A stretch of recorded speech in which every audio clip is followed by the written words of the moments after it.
JDU के बाद अब बीजेपी कार्यालय में पीएम सीएम की तस्वीर, जातीय क्षेत्रीय समीकरण को साधने की रणनीति, विपक्ष का तंज, चिराग मांझी कुशवाहा की तस्वीर क्यों नहीं। जेडीयू कार्यालय में सीएम नीतीश के साथ प्रधानमंत्री मोदी की तस्वीर लगाई गई। इसके 24 घंटे के अंदर भाजपा कार्यालय में पीएम मोदी के साथ मुख्यमंत्री नीतीश कुमार की तस्वीर दिखने लगी। इसे आने वाले विधानसभा चुनाव में एक रणनीतिक संकेत के रूप में देखा जा रहा है। दोनों की तस्वीर लगाने के पीछे का उद्देश्य अपने अपने कार्यकर्ताओं को ये संदेश देना और भरोसा दिलाना है कि एनडीए में भरोसा और समन्वय मजबूत है। दोनों पार्टियां चुनावी मोड में एकजुट होकर काम कर रही हैं। दरअसल नीतीश कुमार कई बार गठबंधन बदल चुके हैं, इसलिए तस्वीरों के जरिए दोनों पार्टियां ये दिखाना चाहती हैं कि अब साथ साथ हैं और हमेशा साथ रहेंगे। इस तस्वीर के जरिए एनडीए में स्थिरता और साझा नेतृत्व के भरोसे का संदेश देने का प्रयास किया गया है। सीएनएलयू के कुलपति से साइबर ठगी की कोशिश, थाने में की शिकायत, व्हाट्सएप पर भेजा मैसेज, कहा कुछ रुपये भेजकर सहायता करें। चाणक्य राष्ट्रीय विधि विश्वविद्यालय सीएनएलयू के कुलपति फैजान मुस्तफा से साइबर फ्रॉड करने की कोशिश की गई है। व्हाट्सएप के जरिए उन्हें किसी महिला के नाम से मैसेज भेजकर सामने वाले ने मदद की गुहार लगाई। कुलपति को अंदेशा हुआ कि कहीं ये साइबर क्रिमिनल हो सकते हैं। एहतियातन उन्होंने जक्कनपुर थाने में लिखित शिकायत की। बुधवार के दिन कॉलेज के कर्मी कुलपति के द्वारा लिखे गए आवेदन को थाने पर लेकर आए थे। इसके बाद थानेदार ऋतुराज कुमार ने सनहा दर्ज कर लिया। हालांकि इसमें ब्लैकमेल करने या धमकी भरे लहजे में वैसा कुछ नहीं लिखा है। सामने वाले ने मैसेज भेजकर यूनिवर्सिटी के कुलपति से कहा है कि उसके द्वारा बैंक से पैसे भेजने के लिमिटेशन पूरे हो गए हैं, कुछ रुपये भेजकर सहायता करें। फिर भी कुलपति ने हाल के दिनों में हुई दूसरे लोगों के साथ साइबर फ्रॉड की घटना को देखते हुए फौरन इसकी शिकायत पुलिस में की। सोन नहर में डूबकर किसान की मौत, पटना में बांस के पुल से फिसलकर गिरने से हादसा, ग्रामीण बोले पक्का पुल नहीं चचरी ही सहारा। पटना में सोन नहर में डूबकर किसान रामानुज यादव की मौत हो गई। घटना जिले के पालीगंज अनुमंडल की है, जहां भेड़िया इंग्लिश गांव निवासी रामानुज बड़ी सोन नहर पर बने बांस के चचरी पुल से गुजर रहे थे। इस दौरान उनका पैर फिसल गया और वो नहर में गिर गए। स्थानीय लोगों ने तुरंत पुलिस को सूचना दी। स्थानीय गोताखोरों ने काफी खोजबीन की, लेकिन नहर में तेज बहाव के कारण बुधवार रात तक शव नहीं मिल सका। गुरुवार सुबह एसडीआरएफ की टीम ने पालीगंज थाना क्षेत्र के जलपुरा गांव की सोन नहर से शव को बरामद किया। पुलिस ने शव को पोस्टमार्टम के लिए अनुमंडल अस्पताल भेज दिया है। भेड़िया इंग्लिश गांव के लोगों का कहना है कि गांव जाने के लिए पक्का पुल नहीं है, इसलिए लोगों को बांस के चचरी पुल का सहारा लेना पड़ता है। स्थानीय लोगों ने पक्के पुल के लिए अधिकारियों से कई बार गुहार लगाई है, लेकिन अभी तक पुल का निर्माण नहीं हुआ है। इस कारण आए दिन दुर्घटनाएं होती रहती हैं। पटना में 2 कमरे वाला स्कूल, पढ़ते हैं 300 बच्चे, जमीन पर बैठ बारी बारी से खाते मिड डे मील, प्रिंसिपल बोले स्पेस की कमी। पटना के बाढ़ अनुमंडल के बेलछी प्रखंड के उत्क्रमित मध्य विद्यालय बरहा की स्थिति काफी खराब है। स्कूल में मात्र 2 कमरे हैं, जिनमें 8वीं कक्षा तक के बच्चों को शिक्षा दी जा रही है। स्कूल के पुराने भवन में एक कमरा है, जिसका उपयोग मध्याह्न भोजन बनाने के लिए किया जाता है। छात्रों को खुले आसमान के नीचे जमीन पर बैठकर भोजन कराना पड़ता है।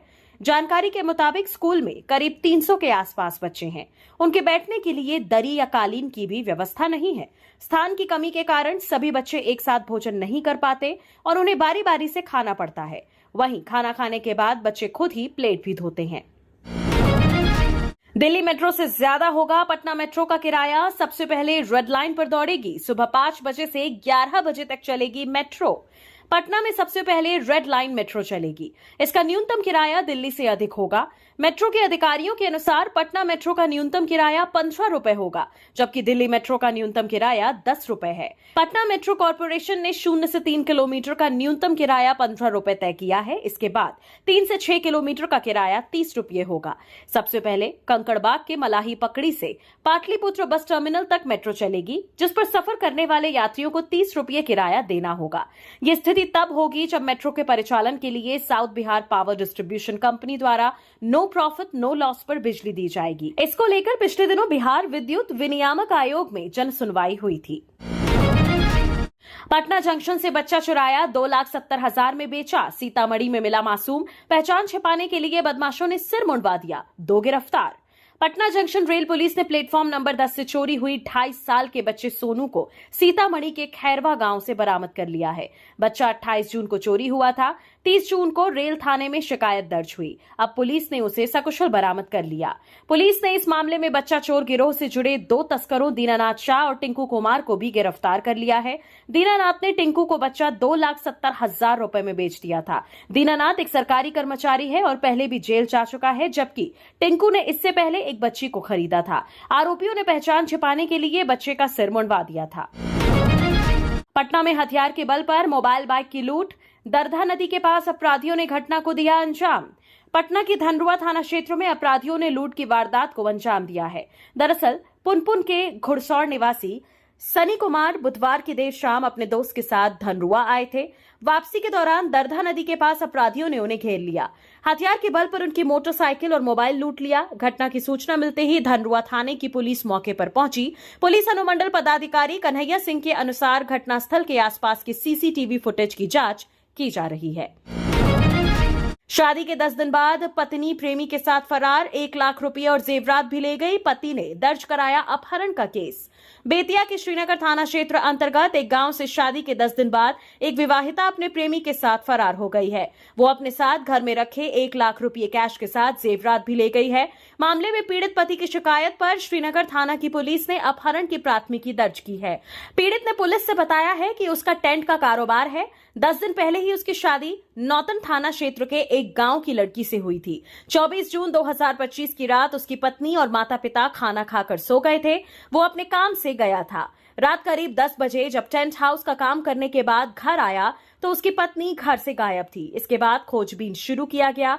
घर में खोजने के बाद पड़ोस के लोगों से बात की, लेकिन कहीं कुछ पता नहीं चला। इसके बाद उसने अपने ससुराल में फोन किया। इसके बाद ससुराल वालों ने भी पता लगाना शुरू किया। पता चला कि विवाहिता अपने गांव के ही सरफराज आलम नामक युवक के साथ भाग गई है। अभी वो गांव भी नहीं आई है। गैंगस्टर लॉरेंस बिश्नोई के नाम पर मांगी रंगदारी, 2 गिरफ्तार। कटिहार में व्यापारी से मांगे 10 लाख रुपए। किशनगंज से पुलिस ने पकड़ा। कटिहार पुलिस ने एक बड़ी कार्रवाई करते हुए लॉरेंस बिश्नोई के नाम पर 10 लाख रुपए की फिरौती मांगने वाले 2 अपराधियों को गिरफ्तार किया है। मामला सहायक थाना क्षेत्र के ललियाही शिवाजी नगर का है। एएसपी अभिजीत कुमार सिंह ने प्रेस वार्ता में बताया कि 18 जून को शिवाजी नगर के एक व्यक्ति ने सहायक थाना में शिकायत दर्ज कराई थी। पीड़ित के अनुसार उन्हें एक अनजान नंबर से व्हाट्सएप कॉल पर 10 लाख रुपए की फिरौती मांगी गई थी। पैसे नहीं देने पर परिवार को जान से मारने की धमकी दे दी गई थी। मामला गंभीर होने के कारण पुलिस अधीक्षक के निर्देश पर विशेष टीम का गठन किया गया। तकनीकी अनुसंधान और एसटीएफ के सहयोग से पुलिस टीम ने किशनगंज जिले से अभिमन्यु कुमार उर्फ मन्नू कुमार को गिरफ्तार किया। 237 करोड़ से सीवरेज ट्रीटमेंट प्लांट तैयार, पाइप नहीं बिछा। 20 जून को पीएम ने किया था उद्घाटन। लोगों ने कहा किसी घर से कनेक्शन तक नहीं। प्रधानमंत्री नरेंद्र मोदी ने 20 जून को सीवान में आयोजित कार्यक्रम स्थल से वीसी के जरिए बेगूसराय में सीवरेज ट्रीटमेंट प्लांट का उद्घाटन किया था। इसकी शुरुआत तो कर दी, लेकिन चुनावी वर्ष में यह सीवरेज ट्रीटमेंट प्लांट चर्चा का विषय बन गया है। एक और शहरवासी अचंभित है तो दूसरी सोशल मीडिया पर तरह तरह की चर्चा हो रही है। वहीं विपक्ष ने इस पर बड़े सवाल उठाए हैं। लोगों का कहना है कि करीब 237 करोड़ की लागत से सीवरेज ट्रीटमेंट प्लांट बनकर तैयार हो गया है। पूरे शहर के गंदे पानी को साफ करेगा, लेकिन जब पूरे शहर में पाइप बिछाया ही नहीं गया तो ये प्लांट साफ किस पानी को करेगा? पाइप नेटवर्क तैयार नहीं किया गया है तो इसके उद्घाटन का क्या औचित्य है? उद्घाटन के बाद जब कांग्रेस के नेता प्लांट पर पहुंचे तो जिस शिलापट्ट का ऑनलाइन अनावरण प्रधानमंत्री ने किया था वो गायब था। कांग्रेस ने जब इस पर सवाल उठाए तो फिर से शिलापट्ट रख दिया गया। जमुई में बाइक चोरी का सीसीटीवी फुटेज। मेडिकल रिप्रेजेंटेटिव की बाइक ले उड़ा चोर, 15 मिनट तक बाइक के पास घूमते दिखा। जमुई शहर के बसंत बहार स्वीट्स के सामने बुधवार शाम एक मेडिकल रिप्रेजेंटेटिव की बाइक चोरी हो गई। घटना होटल में लगे सीसीटीवी कैमरे में कैद हो गई।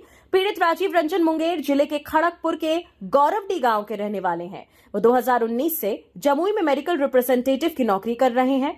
राजीव बुधवार की शाम अपने सर से मिलने बसंत बहार होटल गए थे। होटल में 10 मिनट रुकने के बाद बाहर निकले तो बाइक गायब थी। सीसीटीवी फुटेज में एक युवक 15 मिनट तक बाइक के आसपास घूमता दिखा। वो बाइक के लॉक तोड़ता और धीरे धीरे गाड़ी निकालता नजर आया। इसके बाद वो बाइक लेकर झाझा स्टैंड की ओर भाग गया। भोजपुर में 3000 ऑटो ड्राइवर की हड़ताल। स्टैंड टैक्स में बढ़ोतरी को लेकर प्रदर्शन, आंदोलन की दी चेतावनी। ऑटो वालों ने स्टैंड टैक्स में बढ़ोतरी के खिलाफ आरा नगर निगम के पास प्रदर्शन किया।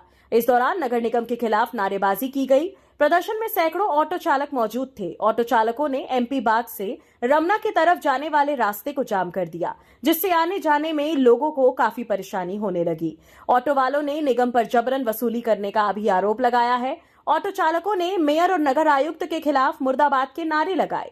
हड़ताल में 3000 से ज्यादा ऑटो वाले सड़क पर उतरे हैं। ऑटो चालक बजरंगी प्रसाद ने बताया कि हम लोग 15 रुपये देंगे, लेकिन अब निगम ने 30 रुपये कर दिया है। अगर कोई ऑटो वाला नहीं देता तो ऑटो वालों के साथ ठेकेदार मारपीट भी करते हैं। ऑटो चालक ने कहा कि हमें ऑटो स्टैंड चाहिए, जितना भी रोड पर ठेला लग रहा है वो सभी ठेला हट जाएगा, तभी हम लोग जाम हटाएंगे, नहीं तो ये जाम लगा रहेगा।